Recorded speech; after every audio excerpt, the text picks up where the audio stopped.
Welcome to today's session. I'm very happy to announce that I have Galina and Roland Denzel here, two wonderful experts, and I'm so happy that they're going to share with us all their knowledge they have about exercise, fitness, and nutrition. And before we start, I would like to tell you a little bit more about the Detox Summit, what it is about. So people that have already joined me, they know a little bit about my journey, but for these people that are here for the first time, I would like to share a little bit. So years ago, when I was around 15, I was seeing myself going into a direction that was not very healthy. So I suffered very much from migraines and lack of energy, mood swings, lactose intolerance, and also bad digestion. And if it would be by the doctors, I would have taken a lot of pills and a lot of medication, but I knew this would not lead me anywhere. So I decided to pursue another path, and I started reading a lot, reaching out to experts and trying things out that I could find on my way. And guess what? Today I don't have the symptoms anymore. And this got me so fascinated that I started doing more research on that topic, going deeper and deeper. And I certainly know that there are people outside that are suffering from the same problems that I had. And this is why I put this summit together. And this is why I reached out for the best experts I could find on that field, so that they can share their knowledge with us and add some value into your lives. So I'm very happy to have these wonderful peoples with me today. They have written several books on different topics, either on fitness or also on nutrition. And the book that attracted most my attention was The Real Food Reset. And we're going to deep dive into that later on because I want to know more. But before that, I would be very happy to have them introducing themselves a little bit better and deeper. So, yeah, feel free. Do you want to start first? Sure. My name is Roland Denzel, and I grew up overweight. So I'm 47, right? 47, and the first 35 years of my life, I was either fat, chubby, generally overweight, kind of went up and down. And about 12, 13 years ago, I decided to sort of, finally make the change and made a plan to lose the weight and keep it off. And so far, so good. And so here, 12, 13 years later, I got so passionate about fitness and nutrition that I started to learn more about it, meet a lot of people in the fitness and nutrition communities, experts, and got so passionate about it that we started writing about it. I got certifications and started competing in kettlebell sport and just playing around, just generally changing over time, like this, going from sedentary to really fitness oriented to now still heavily into fitness, but also sort of like a lifestyle of movement and nutrition instead of just, I think that's about it. Yeah. And I met her this whole thing too. Yeah, so Roland and I met through our common passion for movement and nutrition, and we met online more years ago than we'd like to admit. So about like 12 years ago, I would say, 12 years ago on a website where we both just gave advice and sought advice, and when forums were really big, and it was our life there to be there every day and both get help ourselves and help other people. And over time we met life, and we had a book idea. He had an idea to get all of his experience losing 100 pounds and keeping it off and becoming healthy and share it with other men. And I had experience as a personal trainer at the time back in 2008, having coached thousands of people through that in my facility. And I had the sort of bigger picture where he knew how it worked for him and I knew how it worked for a lot more people. So I kind of he had the personal story that is so powerful and inspiring. And I had more of the general idea of how is this going to work for several other kinds of people, not just him. And so we got together, drafted the book, fell in love, then got married, and all of that good stuff. So we have kind of blended our practice since I moved to the US to be with him. We've blended our practice, and so we write together and we blog together and coach together when possible. We just got done with a 90-day challenge where we kind of had like a good cop, bad cop thing going on, and coached a big community of people here. We're really passionate about reaching local people life, even though we have a good online practice, but we really like touching the lives of people and families, something that we're very passionate about. I specialize in therapeutic exercise. I work with chronic pain. I have a facility where I deal a lot with injuries and people that are suffering quite a bit. Nutrition is a big part of it. And so it has kind of worked out. We just handed in the manuscript for our next book just this week, and our publisher is excited. I'm hoping as excited as we are. Wow. Yeah, you should see it next week. It kind of encompasses this new approach that we've come up with in the last 3 or 4 years that's more integrated, and we're very excited about it. That sounds great. Are you going to share a little bit about that later, or is it just a absolutely. surprise? Absolutely. Sure. There's no secrets. Wow, thank you very much for sharing. When I hear that, it sounds like a perfect love story from Hollywood to me. it kind of does, but you know, there were like 3 years of heartache and pain in there. So when you have a love summit, we'll come. Okay, that's good to know. I have a friend of mine doing that. No, the good thing is today when I was preparing for the interview, I told my boyfriend, well, I will have an interview with a couple. And he said, yeah, perhaps we should do something together. And I said, yeah, but we have no common topic in that sense. Yeah, but perhaps you never know where the story goes. Yeah. That's true. You never know what's going to happen in 5 years. You're going to go, oh, no. We never, but it really sounds beautiful to me. So I've seen you have several programs. What I really like is I see you give some practical tips that people can implement at home, because we certainly know that people don't have enough time. They're always on a rush, and they have a lot of excuses, or they come up with excuses, and time is the thing they most use. But there are other things like I have to cook for family, so I cannot take care of the nutrition and everything. So how have you put together these specific programs? Well, there are 2 general types of people. There's the type of people that want to jump into it feet first or head first, whatever. They want to jump right into it, and they want to do everything at once. So, and then there's the other type that if there's a big change they have to make in their life, a huge barrier, then they're never going to do it. Like they might buy the book and they might open it, and then they're going to see, oh, these are like, I have to work out 5 days a week. I have to walk 10,000 steps a day. I have to make I have to do something. Exactly. And they won't do any of those things just because there's too many things. Mm-hmm. So we try to identify which person we are dealing with and give them the thing that's going to help them. Because what really matters is, I mean, if somebody's sick, it really matters today, they're better. But if they are but what matters even more is a month from now or 2 months from now, how much progress have they made, and are they able to stick with it? So I think that's one of the... That's probably the biggest distinction, is knowing who you're dealing with, and also really going past that idea of people feel very disempowered by their previous attempts.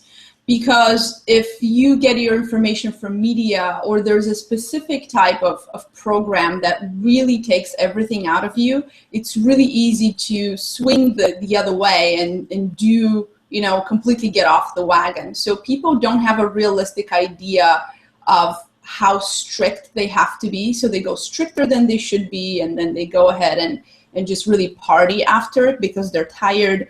And so what happens is by the time they come to us, they've had several, if not tens or hundreds of attempts and failures.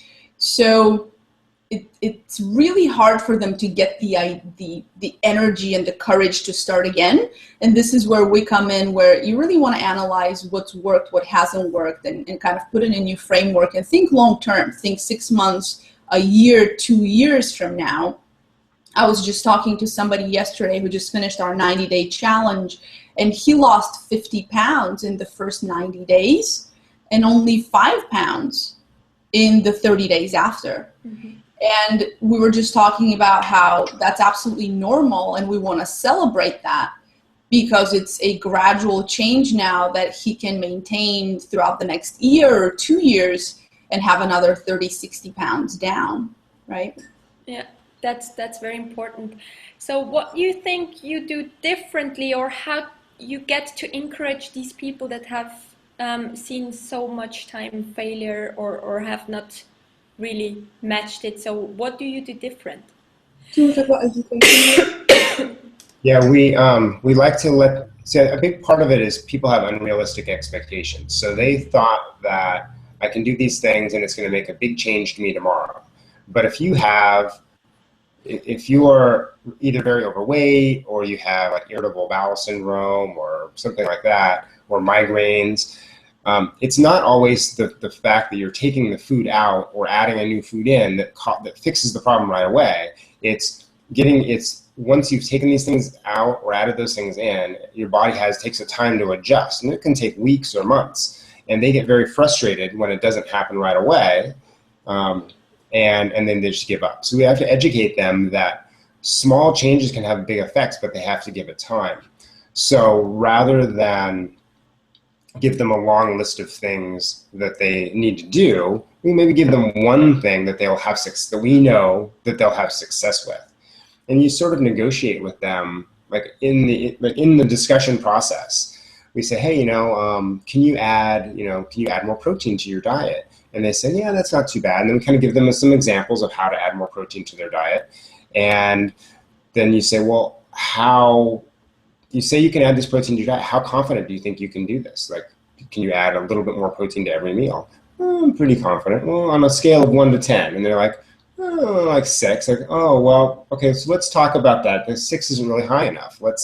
We don't say 6 isn't high enough, but we think, well, 6 isn't really high enough. We'd like to get it to about a 7 or an 8 or a 9. Okay, to have really the commitment there.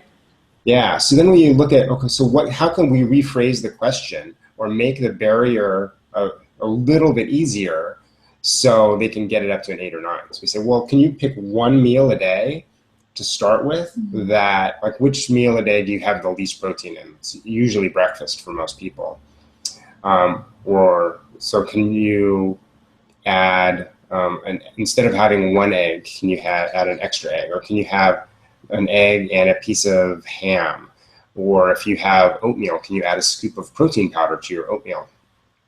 And with it's just one meal, that going from adding protein at every meal down to just one meal a day is often enough to say, oh yeah, I can commit to that. That's not a big deal. And then you get it up to an 8 or 9. So then they've seen a little bit of progress, and then the next week you come in, and then you can say, well, let's look at another meal. Can we add that again to another meal? Because you found some success with that. So then they've had a week of not failing. And then they're like, yay, I didn't fail. I did it. They feel good about it, and now they're ready to move on and add something else. Okay. Yeah, I think this is very important. So how much have yourself served as a role model at the beginning? Because you told me about your personal transformation. Ooh, can I speak about that one? Yeah. I feel like it's really important to have real life role models. And I think what makes us successful with our clients is that we have Roland. And if they don't know him personally, I can open Man on Top and be like, look at how overweight my husband used to be. And Man on Top is one of our books. Yeah, and look at how amazing he looks now. And it sort of gives them this idea that he or one of the team has been there. Mm-hmm. It's kind of hard, especially for guys, to get motivation from girls. Yep. I'm like 122 pounds, and I know I look like I've been that size my whole life. So how motivating can I be? So you need to find people that you can relate to, and I feel like Roland is somebody who is easily relatable to. He didn't used to be an athlete. He runs kind of funny. So he's not like that. There's a lot of people out there that used to be like college athletes, and then they just let themselves go a little bit, and then they lost a bunch of weight and now have a six-pack. It's harder to identify with someone like that than with somebody who has kids and a full-time corporate job and, has fitness and nutrition as a hobby after work like Roland does. So he's kind of like our real life model that it's really, really possible. And I think that's a big deal. And not just him, we also surround our clients with other positive examples. We have a whole bunch of interviews in Man on Top with people who are successful. We also invite people on our podcast who are successful to talk. And yeah, I saw that this morning. Yeah, and I always try, when I start with a new person, I always talk to them about immersing themselves in the content of health. And listening, I'll send them several podcasts to listen to that are appropriate to their level. I'll give them several books to read so that they can start breaking through some of these belief systems that have held them in place without progress for such a long time. People who are afraid of fat, for example, it's great to give them Death by Food Pyramid by Denise Munger. It's a great read where they can go, wow, this is all about politics? Seriously? I've been seriously swindled here in the last 40 years. So giving them, not just us, but surrounding ourselves with other sources of knowledge and giving them this support network where it's not our way or the highway. There's a whole movement in nutrition and understanding human processes that's going on right now that's better than ever before. So just making them a part of something bigger. So personal example from Roland, and then also saying, hey, there's more people like him out there. Yeah. I also think it's important to show them that we're not perfect and we're still healthy. So, I mean, obviously some people have certain dietary restrictions where they can't eat certain foods. Like maybe some people can't eat dairy. So we don't want them to be perfect, but if they can't eat dairy, let's not eat the dairy, right? But you can eat, but you can have a little bit of junk food every once in a while as long as it doesn't negatively affect your health. You just have to work it, figure out a way to sort of manage that, like the 80-20 or a 90-10 kind of a situation. So for local people, like people that I'm meeting with locally, sometimes we'll meet at a local coffee house and, where I'm having a cup of coffee and they're, and they'll be surprised that I'm having a cup of coffee because they think coffee is not healthy for some reason. And I have one client who likes to eat out at fast food all the time. So I offered to join, hey, let's meet for lunch. And we met for lunch at a fast food place. And he's like trying to pick all these fancy places. I'm like, no, let's just go to like a regular place. And he goes, well, I didn't think you'd eat there. I said, well, I can eat there. I mean, I eat there and I just make the choices that are good for me at the fast food place, but it's not the end of the world if you have some fast food. And I think they like the fact that they don't have to throw away their whole life, like everything that they've grown up with immediately. They can make small changes. And so showing that, I wouldn't say it's like a vulnerability, but it's like showing that I'm not a perfect person and I still have these cravings. I still crave junk food, but I've managed. You do? I do, yeah. And like I prefer milk chocolate over dark chocolate. I don't, dark chocolate, I'll eat dark chocolate if it's here, but I'd rather have milk chocolate because it tastes better. Yeah, if you came to Switzerland, you will crave Swiss chocolate. It's really good. I'll bet, yeah. So just showing them that they don't have to be perfect. So, and online, we talk about, we don't show a lot of pictures of junk food that we eat, but I think it's about 90-10. So we show how simple food can be made with pictures, whether it's on Instagram or Twitter or Facebook. But also every once in a while we talk about how, we worked a little bit, we had pizza because we hadn't had pizza in months and we worked a little bit in indoor diets. Yeah, we haven't had pizza since last summer, so I think it's about time. I know, yeah. Yeah, I did this myself another day because I'm always about smoothies and greens and stuff. And the other day I just posted that, well, from time to time you need a cheat day, and people loved it. Oh, we didn't know you also eat that kind of food.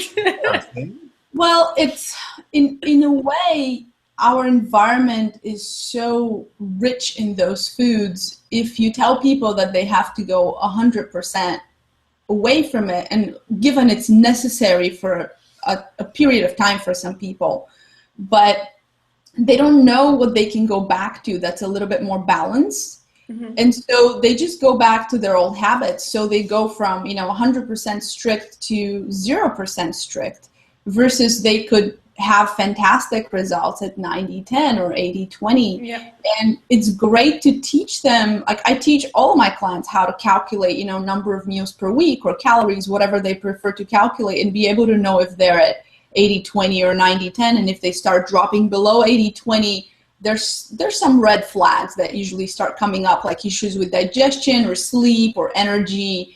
And, you don't need to get a whole body rash to know that something's off. You better know before that.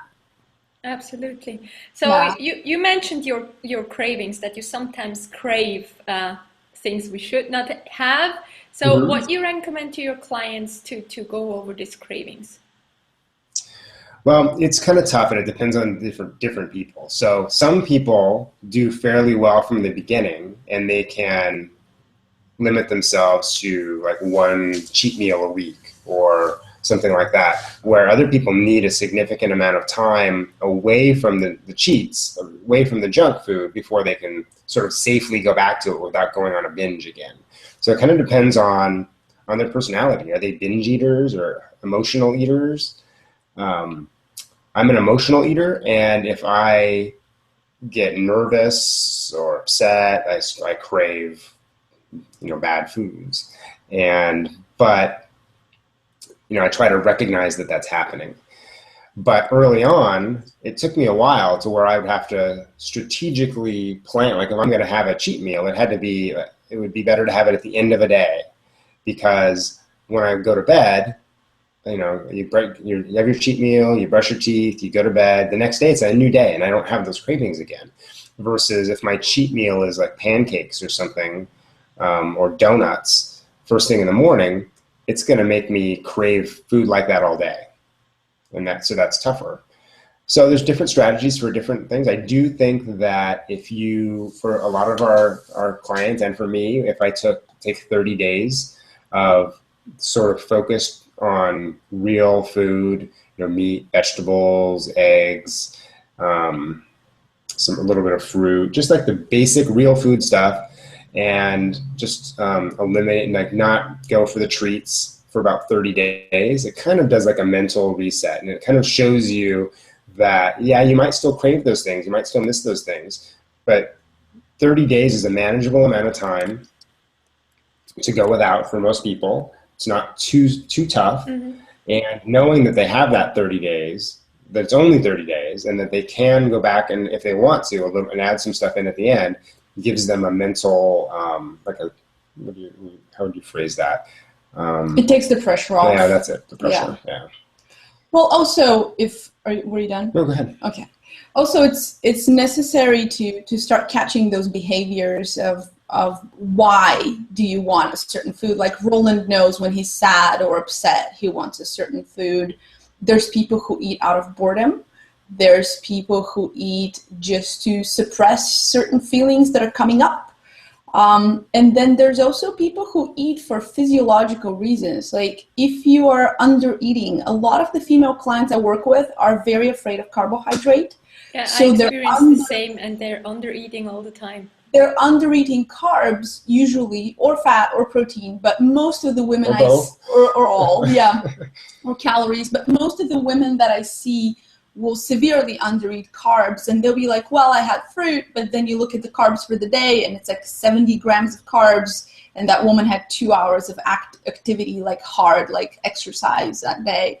And so there's this fear of carbohydrate, and I've lived in that place for many years of my life, eating low carb, where you're just terrified that if you eat carbs, you're just going to swell up. And then they're craving like late at night when willpower drops, because as you know, willpower is finite. So as the day goes along, your willpower drops. Yes.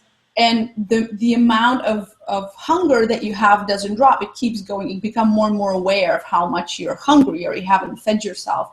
And as you get more tired or you're sleep deprived, your ability to say no drops as well. And so then you say yes to a whole bunch of stuff that's laying around the house. And oftentimes people who eat healthy don't really have a lot of junk in the house. So they end up eating stuff like, I had some yogurt with honey and raw cacao. And then I had 2 bananas, and then had some coconut flakes, and then I had some almond butter. And you look at it, and it's like 1,000 calories of food at the end of the day that they try to use to satisfy a craving. Mm-hmm. At the same time, they're not having the one piece of chocolate or the one potato or the one bowl of rice early on throughout the day. So that made it, absolutely. Yeah, so you didn't have a bowl of rice with lunch, you saved 150 calories, and now you just ate 1,000 trying to satisfy your hungry heart. So it's really a lot of it is a mental game of just kind of playing with yourself, and education comes in and personal example comes in where I can say, hey, I've been where you are and this is what I changed, and things are looking much better. And also undereating happens in men as well, who are very, very busy, and then they end up starving all day and then having 3 dinners.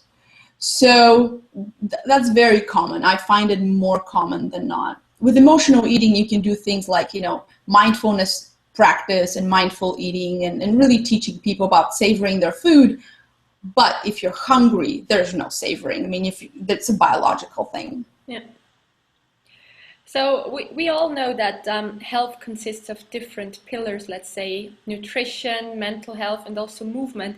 So how do you put your programs together? Oh. Well, pillars is a good way to like put pillars. it. And so you look at what where they are now and where the optimum would be, and then you just sort of give them baby steps along the way. So, and part of that is that negotiation. What is the thing, like for many of our clients, we can give them a lifestyle change, a movement change, and a nutrition change all at the same time. But for some people, even that's too much. Mm-hmm. So you kind of, in the interview process, you can kind of find out what their specific goals are. Like, what do they think is the thing? Because sometimes, even though they might benefit more from walking, they don't think they would. So you might give them something that is immediately going to, in their mind, make a big change. So adding more protein or adding vegetables at every meal. They might not feel the difference, but in their mind, that's more important. So let's get them to work on that first. Other people, they think, well, I lead a sedentary lifestyle, so I need to be walking. And so for them, we get like tell them about a Fitbit or a pedometer and try to get them just to walk a little bit more. So it's not as important to say, like a lot of people say, I can't walk, I don't have the time to walk 10,000 steps a day. But if they're walking 2,000 steps a day, can they move it up to 3,000 steps? Or can you say, let's look at, so 3,000 steps times 7 is 21,000 steps. Is there a way you can get 21,000 steps this week? So I know you're busy at work, but on the weekend you have more time. So maybe you can walk 5,000 steps on your 2 weekend days, even though you can't walk as many steps here during the week. So we get them slow. If baby steps is everything. It's like everything is something that they can accomplish, feel that sense of accomplishment, and really limit the times that they've failed. Yeah. And also really finding where everybody is, because usually what happens, I don't know how it is where you live, but in the US, there's this idea that you have to go really hard at things. Mm-hmm. Like there's this really high effort, go get it, get to your goal, and there's really not much focus on where you are right now and what the journey is going to look like. It's more like, this is what I want. Like, to be fit, you need to run every morning and do a 5K every couple of months and a mud run with your colleagues and a marathon once a year. And you need to join this gym where when you leave, you're completely drenched and everybody goes to hot yoga. So there's an understanding of this like monstrous amount of work that you need to do. And so that keeps people, culturally, keeps a lot of people timid and afraid to go there because it's such a big, big thing. And a lot of people get injured, which is great job security for me because I deal with chronic pain. But unfortunately, there's few people that are really looking at where am I right now and what's the minimum amount of thing that I have to do to change. So we always look at what's your daily movement like. If you're sitting for your work, can you stand up every 30 minutes? Or can you transition to a stand-up workstation for a part of your day? That's going to create a lot of biochemical changes. And then next, what's your walking like? If you're walking 2,000 steps a day, like Roland said, can we bump it up a little bit? You don't need to start a 10K challenge as soon as you get a Fitbit. And so just teaching them to do a little bit more. Would you do any strength training? And if you don't, can you maybe, twice a week do some push-ups instead of joining a gym and, doing CrossFit and, getting injured that first week. Freeletics and everything. Yeah, absolutely. And then, can you, and those people that are already in the gym 3 times a week, maybe they don't need to be in the gym 7 times a week. Maybe they can start sprinting or hiking or doing something else. So really meeting them where they are and, picking things up a notch. And then sometimes we see people that do too much. So we need to take it down a notch. Like if you are at a, strength training facility every single day killing yourself and you're ill, then we might need to drop that down a little bit and have you do a little bit more walking and a little bit more, restorative exercise and, something else that is not as strenuous. It could be all sorts of things. People get, lack of sleep is a big one. So if, sometimes it's more, if we can get somebody to sleep an extra hour a night, that can have a lot more benefits to their health and even their fat loss than going to the gym an hour every day. Yeah, so if you look at our pillars, we always look at movement as a lifestyle. So can you get movement throughout your day and exercise more like a supplement? So movement we always find to be more important than exercise because that's, how our biology is built. We can't be sedentary all day long and go work out at night. That doesn't necessarily negate the effects of being sedentary. So teaching people about the importance of all-day movement and then doing, a real food diet would be our second pillar. And our third one would be, managing your environment. Things like, can you stand up to work instead of sitting? Or can you, set up your home so that you have the ability to stretch and do some stuff in front of the television instead of just sitting on your couch? Or can you, play with your children? Can you sleep a little bit more? Can you make your room dark and cold? All of that stuff that's just managing environment, that's really important. Because if you have a whole bunch of chocolate at home, that's what you're going to eat. If you have a whole bunch of apples, that's what you're going to eat. So setting up the environment is really important. Okay. And then what is this 20 minutes to fit about? Oh, this is fun.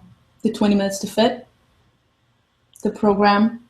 Yes, 25 minutes to fit. Okay, so that is for more, it's generally for people who are more fitness oriented, but what it gives you the ability to do is in about a half an hour, we've timed it, we've both done it, it's 25, you can do it in 25 minutes. It gives you the ability to squeeze in a workout at home with as little as like 1 dumbbell or 1 kettlebell.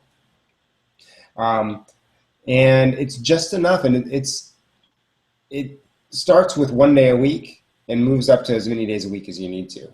So it really works with our philosophy, and the way we've designed it is the warm-up is part of the exercise, so you don't have to go and do like a long warm-up and then come and do the exercises. The exercise itself is sort of a warm-up for itself. So it's been, it's pretty good. It's been okay, I will have a closer look on that. Okay. It's been fun. It's a fun little workout for people that don't have a lot of tools, who can't leave home to go to the gym. Because here, distances are so large. Sometimes to get to a gym and to get back home, it's like 2 hours of your day, and that's prohibitive for most people. Would rather them go to the garage, do something for 20 minutes, and then spend the extra hour and 40 minutes with their kids. I think the big problem out there is that people assume that they have to work out for like an hour at a time, 5 days a week to get anywhere. But while that might be the requirement for somebody to be like a bodybuilder or to get super chiseled abs, most people just want to start off with getting fit. And you can do that with 1 or 2 days, half an hour each time. And then, we always recommend extra walking. Like walking is one of the most powerful things you can do for your overall full body health. Yep. It has mental benefits, physical benefits, hormonal benefits, and you can do so many things while you're walking you can't do with other types of exercise. You can read, audio books, listen to podcasts, and actually absorb relax. That. Relax, yeah. I mean, sometimes it's enough just to go out and not have not have headphones in, and just walk for half an hour and think about things. And people in this day and age, with being connected to the internet and with our phones and everything so much, people have, it's like when you are there without something connected, you're like, oh, what am I going to do? They feel lost. So spending like a half an hour out there walking every day with nothing going on is a great way to, or talking. If you walk with your spouse or your boyfriend or your kids and just talking, has so many more benefits. Yeah, my life is really, really busy and I really don't have time to walk. So what I've done at work is I've built in walking for my clients. A lot of people have pain because their gait is off. So we'll do 5 or 10 minutes of each session. We'll be walking. So we'll go outside my office and I walk with my clients repeatedly throughout the day. If I have nutrition coaching to do, we'll do walking meetings. So we'll walk and talk about your plan for the next week versus talking on the phone or sitting and talking. And so that's really worked very well to create an opportunity for me to take care of my health while I'm teaching them something. Wow, and then that's a great idea. I'm probably going to steal that one. Go ahead and steal it. And if you have phone coaching to do, you can just walk and be like, you know what? Let's walk during this coaching meeting, unless they have, like kids around that they need to take care of. But if they're on their own, or if it's a young mom with a stroller, why not? And then you can just build that in your programs. Be like, hey, these are walking meetings. And then when I get home at night from work, Roland and I walk to get our groceries. So in America, people get their groceries like once every 2 weeks, and they get 5 carloads, and they get home, and we buy only what we need for the day. So that's been another way that we've built walking right before dinner. So there's a cost to obtaining our food. Our ancestors spent a lot of time and calories obtaining their food, and we can now just pick up the phone and the food comes to us. You don't really need to do anything to get your food, and it's extremely important to start spending calories to get food. So we walk to the grocery store, we do some gardening, we grow some of our vegetables, so that spends some calories, and then we try to do as much of the cooking as we can from scratch. Mm-hmm. Yeah, I think then you also make sure you have the fresh foods. Yep. Yeah, and we don't waste things either. We don't waste any food. Because if you buy a week or 2 weeks worth of food, some of it's going to go, some of those vegetables way in the back are going to be not good by the time you get to them. The thing that lasts for 2 weeks is not the thing we should eat. We know that. Exactly. And that's our walking meeting as well. So we walk in because we see each other a lot, but by the time we get home, we're both pretty tired. So that's a good time to, we both get done with work. We can talk about what we want to have for dinner. We can talk about what little projects we have, what we have going on, how our days were, and it's a nice reset. So then by the time we get home, our mental states have changed, and now we're ready to go into cooking and having our evening to kind of wind down.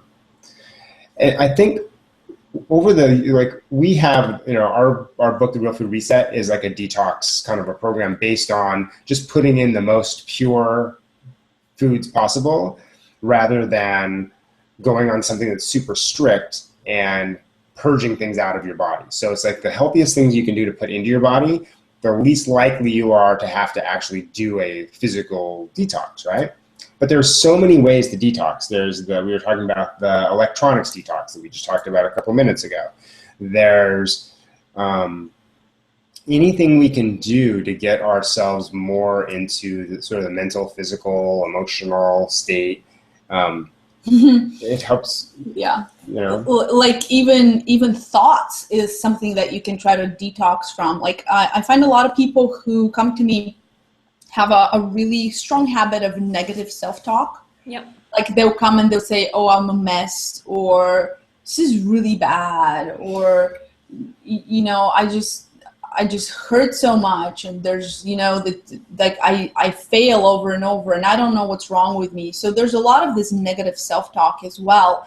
And so you can detox from that as well. You can give yourself a day or 2 hours a day where you'll be aware of what's going through your head, and you know, being like talking back to those negative thoughts and replacing them with slightly more positive ones. And I'm not one to be all about positive thinking. Oh, just think positively, because when life is painful, it's painful. But you can add insult to injury by, you know, adding your own judgment or your own criticism to what's not going the way you want it to go right now. Yeah, I absolutely agree on that. I did a 30-day zero negativity detox challenge with my group, and it was fantastic. People then started to realize how much they were having this negative thought, because if you're not aware, you're just behaving like this. Yeah.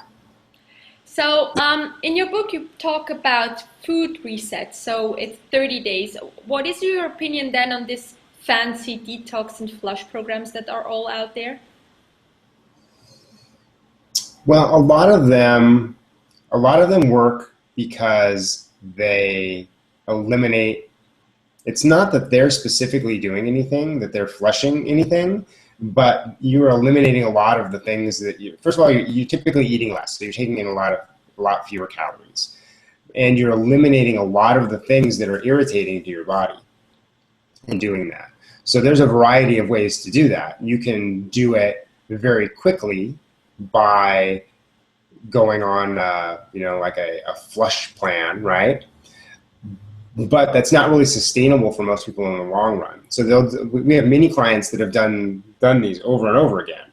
And I'm just, you know, I'm going to go on this plan. It's 21 days or it's 10 days or whatever of cayenne pepper and that, you know, honey and lemon juice, but then they lose a lot of weight, and they say they feel better, although hungry. But then they go back on and they gain all the weight right back, and they start to feel bad again after a few more weeks, because they just went right back to their old habits.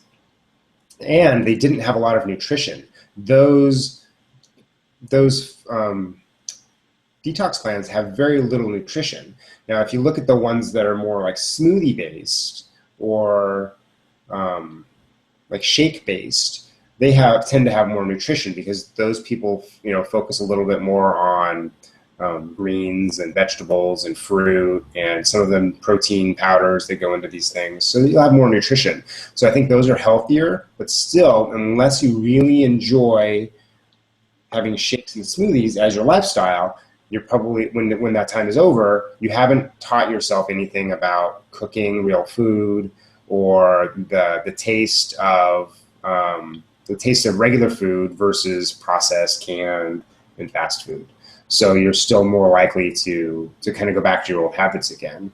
I find that they're very beneficial if they're very short term, like 2 to 3 days, to kind of reset that idea of you always have to have your stomach full and pushing in order to feel like you've eaten. They kind of recalibrate your idea of hunger, which is a good side effect of those plans. In one of my coaching groups that I have in Bulgaria, we do the 30-day reset that we have, the Real Food Reset book. I have it translated for my program there. And we started with 3 days of just bone broth and cooked vegetables. And one of the goals is to help the digestive system and to help the gut a little bit with the bone broth. And also bone broth is really time consuming to make. So these first 3 days that you're not cooking anything else and just kind of learning about bone broth are important. But then when they start eating on the 4th day, you know, meat and eggs and vegetables and fruits and nuts and seeds and some dairy, they feel like they have so much more choice. So there's an idea of I'm not depriving myself if you've deprived yourself a little bit in the beginning. So there's that mental benefit, and also the resetting of hunger and fullness. What I hate about detox plans, whether there's 3, 7, 21, however many days, is that they set an unrealistic expectation of how fast weight can drop, because you drop a lot of weight in those first few days and you feel like you've accomplished something. Whereas a lot of it is just water weight and just, weight from going to the bathroom. And then every time that you do a more sensible plan that doesn't give you that fast result, you feel like that other more sensible plan is not working, because now you have set an unrealistic expectation. There's also many people that are on low carb diets that are kind of in the same predicament, where they say, every time I eat carbs, I gain weight. It's not that you gain weight, it's that you retain water, because you're walking around under carbed all the time. And then when you have some carbs, you actually go to your normal weight. So now you're at your normal weight. We can talk about it a little bit. So there's that kind of unrealistic idea and this relationship with the scale that's not very healthy. Our good friend nutritionist Cassandra Forsyth, she will actually have her clients take this scale and throw it out of the balcony. Like, she has people ritually destroy their scales at the beginning of working with her because she doesn't want them to be attached to a number. And I do believe that it works. Yeah, I think the low fat diet, like book writers and the people that advertise these things, I think they've done people who want to live a healthier lifestyle a disservice, because they set the wrong expectations. If you go on a low carb diet, even one that has is the right amount of calories to not allow you to lose weight, you'll lose weight because it's water weight, because you're going to pee out that extra fluid. And then as soon as you have some extra carbs, it triggers your body to retain some extra water. So that's not bad. It's not bad to lose that water weight, and it's not bad to gain the water weight back. But people associate weight with fat, and it's not the same thing. Yeah, I totally agree to that. Same thing with sodium. So people will go on very low sodium diets, and they will they will flush out a lot of water as well. And then they go and they have junk food, which has a lot of carbs and a lot of sodium. And then then it triggers their body. And if you have, most of the stuff is held in muscle, the glycogen, but there's a lot of it that people who have lost a lot of weight, who have a lot of empty fat cells, when those things shrink, these people, when they eat junk food, whether it's through inflammation or glycogen or both. We have a client who has lost over 100 pounds, and when he has a couple of beers and a couple of slices of pizza on Friday night, he can gain almost 20 pounds by Monday. So the next morning he's up 5 pounds, by Sunday he's up 10 pounds, Monday he's up another 5 pounds, and it takes him over a week for him to lose that, but he goes on that diet. And so there's just like Galina said, the scale weight and how much body fat you have are so much different, and it's time for people to sort of go more on how their clothing fits, how they look, progress pictures, and things like that, rather than just what the scale says. Yeah, I think this is absolutely the right approach. So coming back a little bit on what you said about detox with smoothies and also 90-10 or 80-20, what I did myself was a 30-day smoothie challenge. So I couldn't do it too extreme, so people could not live just only on smoothies. So I put together a group of 102 people that would stay on the same diet, but they would just replace the breakfast to a green smoothie. And after 30 days, they had to share a little bit what they've noticed and what they have had in their diaries. And we noticed better skin, digestion, more energy, less cravings, and weight loss up to 7 pounds. So if just this little change can do so much, I'm wondering what happens after 30 days of full reset when they do it with you. What do people can expect when they do your program?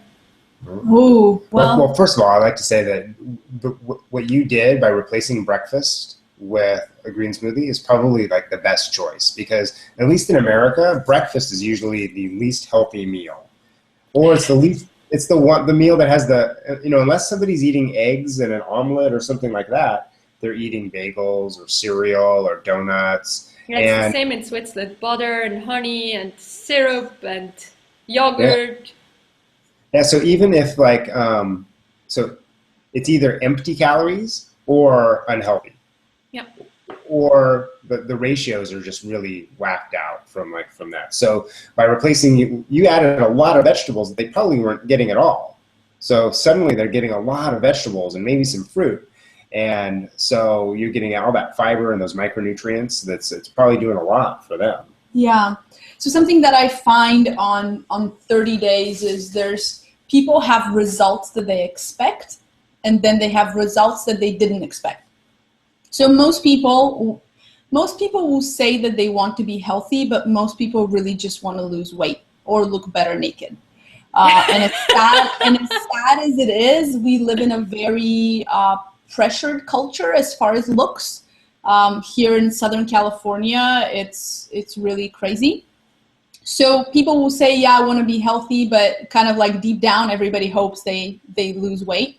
Yeah. So there are different amounts of weight loss that happen on 30 days of a reset. If you're very close to your goal weight, like when I do it, I'm exactly at my normal weight. So when I do it, I usually drop like half a pound or a pound, which is nothing because I'm very close to my goal weight. But we have people who have 100 pounds to lose or 150 pounds to lose. Wow. Yes, in America, people have a lot of pounds to lose, sometimes 200, and then they will drop a lot of weight. You see 30 pounds come off, 40 pounds come off. It's crazy. But then there's also the other effects that people didn't expect, such as they're not hungry, they don't have cravings, they don't think about food as much, or their bellies don't bloat, they get less gassy. The transit time shortens, so they go to the bathroom faster after they ate. Their skin will improve, or their mood will improve. They'll start to sleep better. We recently had somebody who stopped snoring. We had somebody who hadn't had dreams in a long time because he hadn't gotten into deep sleep in a long time. So he started having dreams, which is fantastic. And then there's like really odd things, like remember, like somebody's eye stopped running. Oh yeah. They had been to the doctor. She had been to the doctor several times to figure out why are her eyes running all the time, and they stopped running. Yeah, we had a couple that I can't take credit for them getting pregnant, but they'd been trying for like years, and they went on the diet for a while, and they were able to get pregnant.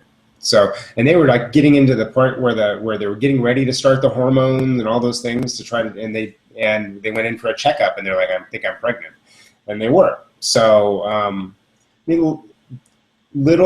think of it as little things. We're not in the habit, our society is not in the habit of thinking that our nutrition does much for our actual health.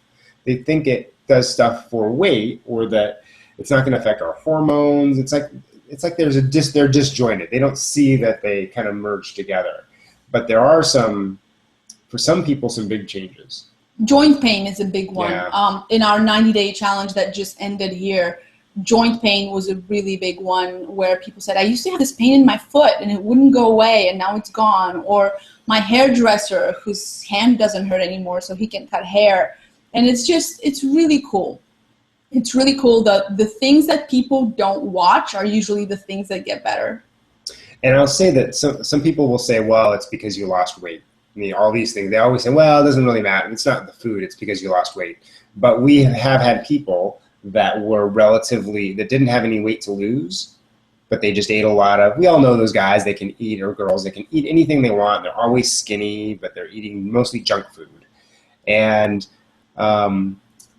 they went, they didn't lose any weight, but they got, I'm not gassy anymore. Mm-hmm. Their skin cleared up. Like one person had acne and it went away.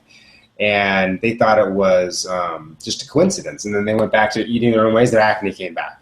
Yeah. So Yeah, so I mean, you can look deeper down the road and which of those foods or which combinations of the foods that they eliminated is causing the problem. But the fact is that there's something in nutrition that does affect people on many levels other than just losing weight. Yeah, this is really true. So we covered a lot. Is there anything else you would like to add in? Kind of as a landing for anyone who's watching this, looking for some inspiration to start, I would say that whatever it is that you can change, whether it's your breakfast, moving it to a green smoothie like it is in your program, or starting to walk a little bit, whatever that small change is that you feel you can start today, just start with it. And don't worry about how much more it's going to take to get you where you're going. As long as you start doing one thing, that one thing is going to take a while to settle, and then you'll be able to add more things down the line. And just immerse yourself in information so that you can get inspired to do more later. Yeah, don't look at what it takes to be perfect, because that's overwhelming. Like if I looked at what I would take for me to have like the perfect body, perfect health, perfect sleep, there's too many things to look at once. So if you just look at one thing, what's one thing that I can do today to make things better than they were yesterday? Then start with that. And then tomorrow, if you have it in you, do one more, and next week, and just sort of keep track of them. We're big fans of logging, like what you're keeping a sort of a log. It doesn't have to be a workout log or a food log or anything, but more like a journal. Hey, here's some things that I've started today. And then next week you can look, hey, how'd that go? Do I want to add more? Did I have success? Some of them you might not notice a difference, and you'll stop doing that and move on to something else. But we have the capability in our little brains to work on multiple things at once. But the key is just to find things that you enjoy, you find doable, and that are not going to lead to failure. If you see something that you know, I'm just not going to do that, well, don't do it. Do something else. Find something that you can do and that you can succeed. Show yourself that you're not going to fail, that you're not a failure, and then you're more likely to, a year from now, you might look at yourself and go, wow, I did that thing that was a year ago I said I'd never be able to do. Yeah. Yeah, this is absolutely true. It's so easy to start with a small step and then see what really can change. So before we close, about your new book, we haven't talked about it. So what is it about? What people can expect? Well, it's going to be I mean, it's just submitted to the publisher, so they might, she's really nice, but we're like, oh, I hope she loves it as much as we loved writing it. It'll be a good 9 months before it's out, Yeah. and it's a full self-care, self-coaching book. So it helps with all the pillars, both eating real food and learning how to cook at home, and learning how to include more movement in your daily life. It has to do a lot with whole body alignment and how to make sure that your skeletal system is aligned and well. And then it has a lot to do with mind, body, stress management, restorative sleep. And she wrote a really good chapter on meditation, which is just taking 5 minutes starting with just 5 minutes, and how powerful it can be. Just the idea that you are taking time to meditate can be so much more important than getting the perfect meditation period down. Yeah. And we have one on a little story about how going barefoot more often and changing shoes to more minimal shoes can really positively affect your life, and that's not a hard change to make. So each of these chapters in the book is an actionable chapter that gives you a personal story, whether it's our own story or a story with a client that was inspiring or successful or thought-provoking, and then a piece of research connected to the story, or several pieces of research sometimes, and then some action items for that week. So for example, the detoxing from electronics chapter, gives you 10 different ways that you can use your screens less and what to do in the meantime. And there's over 60 of those chapters, so you can imagine if you do one thing every week or every several weeks, the book will take you about 2 to 3 years to go through. Or you can just use it kind of as a troubleshooter and be like, okay, I want to really learn how to make bone broth, and I really want to learn how to cook liver. so you can use it as just a reference book as well. So we're super excited. It's a really big book, and it's got a lot of practical stuff in it. There's a lot of recipes. We wanted each chapter to be super simple but have a powerful message. So here's something that will have a big impact on you, but here's the really easy way to do it, but a fun way to do it. Yeah, it's fun. It's a fun book. I love it. It's my favorite book we've written. We got to write a lot of recipes, and they were super simple. We got a lot of great feedback about the bone broth chapter, because people don't, and making your own yogurt is in there.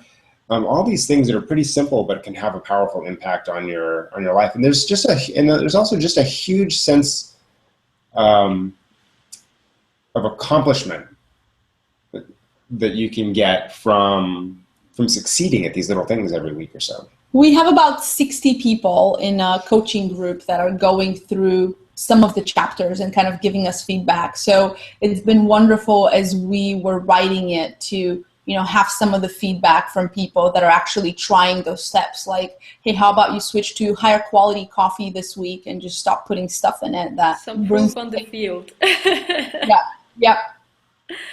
Yeah, that's amazing. So whatever information people would love to have from you, they can find it on eatwellmovewell.com. Yep. Not Fit Inc. anymore, right? It's Move Well. You can get to it both ways. Yeah. But okay. And all the social media channels, you can either look for Roland Denzel or Galina Denzel. You will find them. Yep.